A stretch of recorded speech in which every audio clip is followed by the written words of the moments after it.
Hey guys, Will here, and today I'll be talking about a game that is a little disappointing.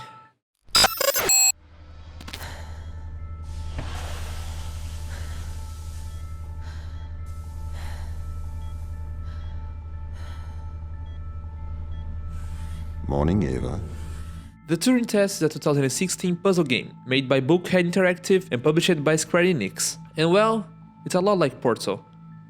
In the game you have to play a set of puzzle rooms, or chambers. You play as a woman that has a robot talking to her the whole time, and the game has some mystery behind everything that's happening. But before I dive into the game itself, hear me out. I'm a huge fan of Portal, and I really went into this game trying not to compare the two, but the Turing Test is clearly inspired by Portal.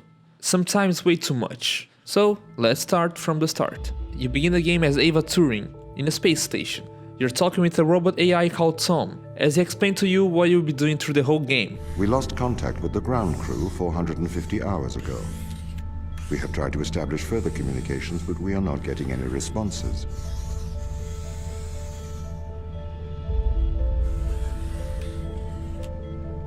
We need you to investigate.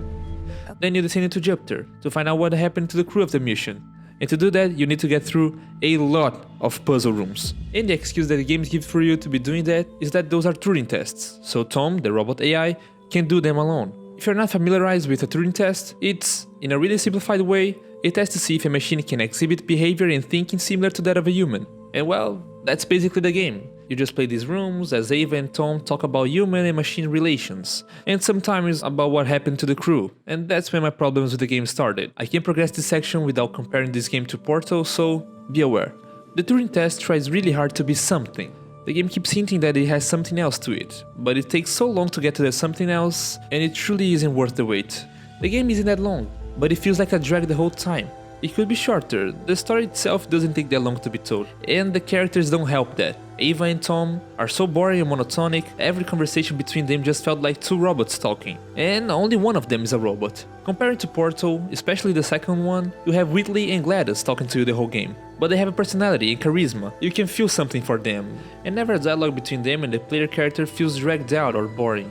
It always builds more of the game narrative than their characters. And in the Turing test, both of our characters feels like a text-to-speech program, reading a script. Another thing that bothers me in this game are the puzzles itself.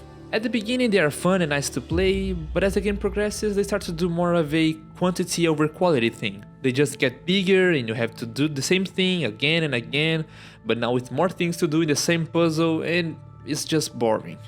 And probably the thing that bothered me the most was that the game doesn't let you be creative. Most of the puzzles have only one solution and that's that. They will now mention that the reason you're doing these puzzles doesn't make sense. You need to pass through them to get to other places of the base that your crew lived in. But that's like every time you wanted to go to another room of your house, you needed to solve a Rubik's Cube to open the door. Doesn't make much sense. And what really bums me down with this game is that it had so much potential, especially the story. I'll not spoil anything, but it's really cliché and generic, and it didn't need to be. Among those boring dialogues, sometimes you have some interesting stuff. Sometimes the game tries to do something different. There's one thing that happens halfway through the game that was really cool and well executed, but it doesn't last that long. My favorite part of this game is really in the beginning of it. You have a section that you can expect the crew's bedrooms. You can look at photos of them, diaries, hobbies, and that was great.